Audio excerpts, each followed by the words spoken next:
بسم الله الرحمن الرحيم. اعوذ باللہ من الشیطان الرجیم. بسم اللہ الرحمن الرحیم. الحمد للہ رب العالمین الرحمن الرحیم. معزز طلبہ کرام، یہ سبق نمبر، آج کے سبق کا جو عنوان ہے وہ سورہ فاتحہ کے فضائل اور اس کے اسماء کا، کثرت اسماء کا بیان ہے. یعنی اس سبق میں سورہ فاتحہ کے فضائل اور اس کے اسماء کا، یعنی ناموں کا تذکرہ ہے. تو اس سلسلے میں سورہ فاتحہ یہ اعظم سورتن ہے اور یہ سب المثانی ہے. اس کو سورۃ الصلاۃ کہا جاتا ہے. حدیث حضرت ابن عباس رضی اللہ تعالی عنہما سے روایت ہے، فرمایا کہ قال بینما جبرائیل علیہ السلام قاعد عند النبی صلی اللہ علیہ وسلم سمع، جبرائیل امین نبی علیہ السلام کے پاس آئے، آپ صلی اللہ علیہ وسلم بیٹھے ہوئے تھے اور آپ نے ایک آواز سنی، صوتاً شدیداً، سخت آواز. تو آپ نے سر اٹھایا تو جبرائیل نے کہا کہ ھذا باب من السماء فتح اليوم، یہ دروازہ آسمان کا جو آج پہلی مرتبہ کھلا، اس سے پہلے کبھی نہیں کھلا. اور اس سے ایک فرشتہ اترا ہے. اس نے کہا یہ فرشتہ پہلے زمین کی طرف نہیں آیا، یہ پہلی مرتبہ آیا ہے. اس نے آ کر سلام کیا. اس نے کہا ابشر بنورین، دو نوروں کے ساتھ آپ خوشخبری حاصل کریں جو آپ کو دیے گئے. لم یؤتہما شیء قبل کا، آپ سے پہلے، لم یؤتہما نبی قبل کا، آپ سے پہلے کسی نبی کو وہ نہیں دیے گئے. اس میں ایک فاتحۃ الکتاب و خواتیم سورۃ البقرہ، سورہ فاتحہ ہے اور سورہ بقرہ کی آخری آیات جو ہے آمن الرسول سے آخر تک کا نہیں پڑھتا ان کو کوئی بھی، مگر اس کو میں جو پڑھتا ہے اور جو دل سے حاجت مانگتا ہے تو میں اس کو آتا ہی تو ہوں، میں اس کو دیتا ہوں. یہ روایت ہے امام مسلم رحمۃ اللہ علیہ کی، صحیح مسلم نے اس کو ذکر کیا. تو گویا کہ سورہ فاتحہ نور ہے اور یہ نور اس آدمی کے سامنے، پرصراط کے سامنے جب وہ جائے گا تو اس کے آگے یہ نور ہوگا. ایک اور حدیث حضرت ابو ہریرہ رضی اللہ تعالیٰ عنہ کی روایت ہے، آپ صلی اللہ علیہ وسلم نے ابی بن کعب سے فرمایا کہ آپ نماز میں کیا پڑھتے ہیں؟ انہوں نے کہا فقرأ القرآن. تو رسول اللہ علیہ وسلم فرمایا اس ذات کی قسم جس کے قبضہ قدرت میں میری جان ہے کہ اللہ تعالیٰ نے ما انزلت فی التورات ولا فی الانجیل ولا فی الزبور، کہ تورات میں بھی نہیں اترا، زبور میں بھی نہیں، انجیل میں بھی نہیں، نہ فرقان کے اندر مثلہا سورہ فاتحہ جیسی صورت، اور یہ سب المثانی ہے اور قرآن عظیم ہے. الذی اعطیتہ، جس کو میں نے دیا ہے. یہ حدیث امام ترمذی رحمہ اللہ نے نقل کی ہے اور کہا ہے ھذا حدیث صحیح حسن. اسی طرح حضرت عبد الملک بن عمیر سے روایت ہے، مرسل، یہ مرسل روایت ہے کہ رسول اللہ صلی اللہ علیہ وسلم فرمایا کہ فاتحۃ الکتاب یہ شفا ہے من کل داء، ہر بیماری سے. اس کو دارمی اور بہقی نے شعب الایمان کے اندر ذکر کیا ہے. اور اس حدیث کے اندر اس بات کی طرف اشارہ ہے کہ فاتحہ کو شفا کے ساتھ نام دیا گیا ہے. اس کی وجہ یہ ہے کہ لمن اعتقدہ، جو آدمی بھی عقیدہ رکھے گا جو بما فیہ، جو سورہ فاتحہ کے اندر ہے، تو اس کو شفا ملے گی جمیع امراض روحانیہ اور قلبیہ سے، اور اس طرح اس کو امراض جسمانیہ سے بھی شفا ملے گی. بہت سارے سلف اور خلف سے یہ تجربہ نقل ہے کہ وہ ان کو سورہ فاتحہ کو ان بیماریوں کے لیے دم کر کے وہ بیان کرتے تھے. تو سورہ فاتحہ اعظم صورت ہے. سورہ فاتحہ کے اسماء تو تقریباً 22 اسماء ہیں، اور کثرت اسماء یہ دلالت کرتے ہیں سورت کی شرافت اور مرتبے پر.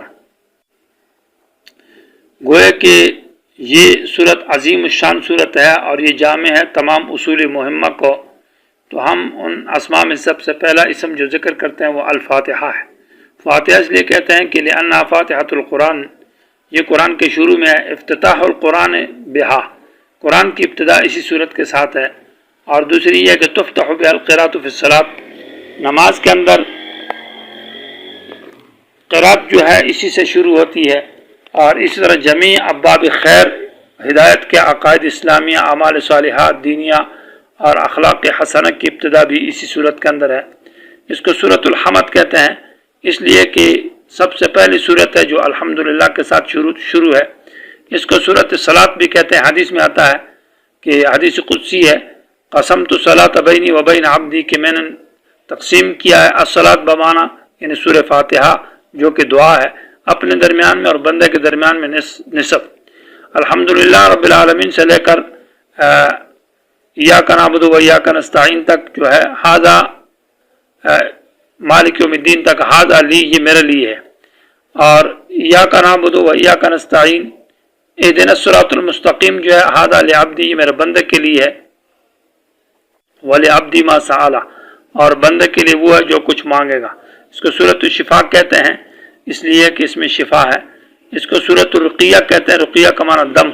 تو وہ حدیث جس میں ایک شخص کو سانپ نے ڈسا تھا، صحابہ کرام نے اس پر دم ڈالا تو اس سے پھر ایک بکریوں کا بہت بڑا ریوارڈ ان سے حاصل کیا، اور نبی علیہ السلام نے ان کی اس بات پر فرمایا کہ وما یدریک انہا رقیۃ، اس میں یہ دم کے اوپر پیسے جو بکریاں لی گئی۔ اس کو سورۃ الکافیہ کہتے ہیں، معنی یہ ہے کہ یہ سب کے لیے کافی ہے، تمام مضامین اس کے اندر ذکر ہے۔ اس سورت کو سورۃ الکنز بھی کہتے ہیں، کنز بمعنی خزانہ کے، اور یہ جامع ہے تمام مضامین قرآن کو ضمناً اور اشارتاً اس کے اندر ذکر ہے، اس کی تفصیل بعد میں آ رہی ہے۔ اس کو سورۃ الوافیہ بھی کہتے ہیں، یہ پوری ہے تمام مضامین کے لیے۔ سورۃ تعلیم المسئلہ اور سورۃ السوال بھی کہا جاتا ہے۔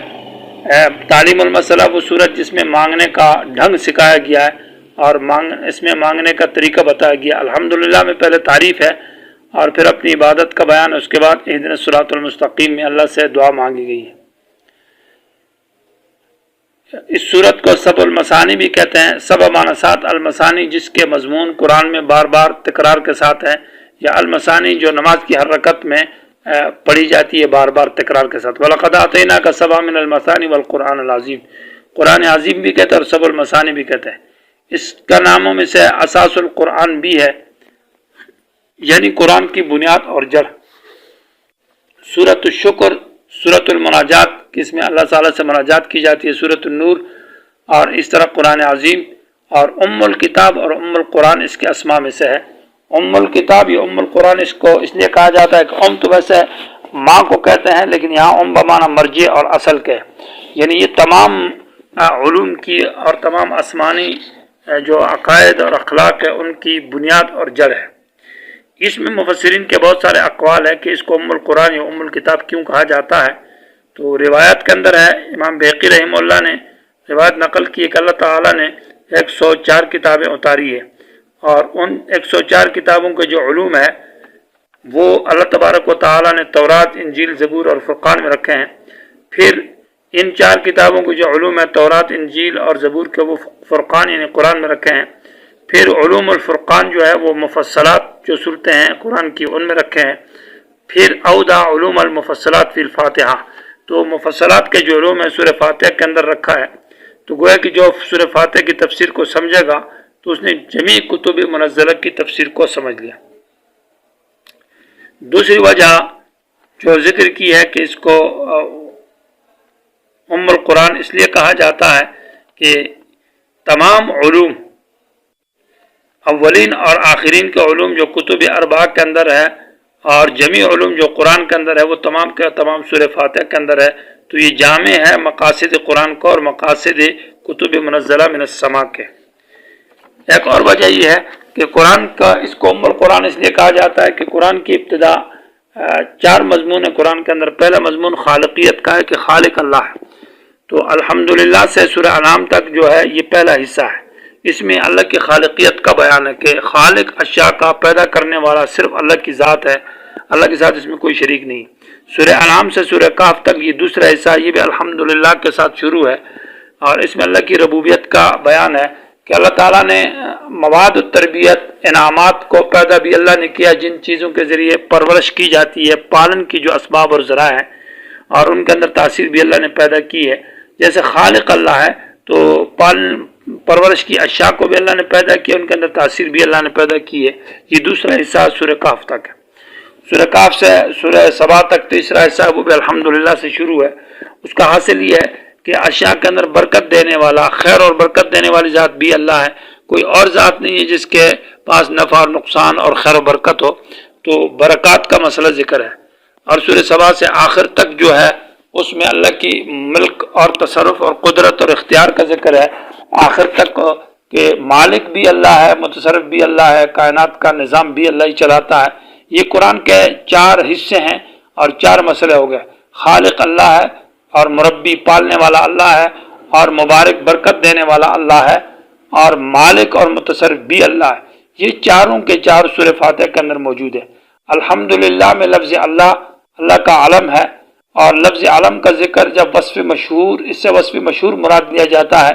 جیسے کوئی یہ کہتا ہے لکل فرعون موسیٰ، تو فرعون سے اس کا وصف مشہور مراد ہے مانا باطل، اور موسیٰ سے اس کا وصف مشہور مراد ہے مانا حق، تو ہر باطل کے لیے حق ہے۔ تو الحمدللہ میں لفظ اللہ سے وصف مشہور مانا خالق ہے، کیونکہ اللہ کا وصف مشہور اللہ کا خالق ہونا ہے، تو لفظ اللہ میں خالقیت کا ذکر ہے، اشارہ ہے، تو گوئے کہ پہلا حصہ قرآن کا لفظ اللہ میں آ گیا۔ رب العالمین میں تربیت کا ذکر ہے کہ پالنے والا اور تربیت کے اشیاء پیدا کرنے والی ذات تمام جہانوں کا اللہ ہے، تو دوسرے حصے کی طرف اس میں ذکر ہے۔ الرحمن الرحیم عام رحمتوں والا اور خصوصی رحمتوں والا اللہ ہے، تو اس میں رحمت جو ہے وہ برکات ہے، اس میں تیسرے حصے کا ذکر ہے۔ اور مالک یوم الدین کے اندر چوتھا حصے کا ذکر ہے، جو قرآن کا آخری حصہ ہے سورہ سبا سے آخر تک، تو اس میں اللہ کی ملک اور اللہ کی قدرت اور تصرف کا ذکر ہے۔ تو گوئے کہ سورہ فاتحہ بعض حضرات نے کہا ہے کہ سورہ فاتحہ کے اندر اس کو ام القرآن اس لیے کہا جاتا ہے کہ قرآن کے 3 مقاصد ہیں، علوم القرآن کل 3 ہے، توحید اور تذکیر اور احکام۔ تو توحید الحمدللہ کے اندر ہے، اور احکام جو ایاک نعبد و ایاک نستعین کے اندر ہے، کیونکہ عبادت جو ہے اس میں تمام احکام آ جاتے ہیں۔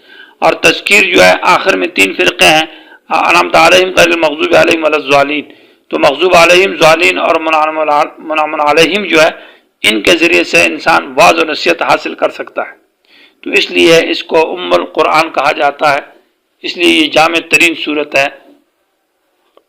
اللہ تعالیٰ سمجھ کی توفیق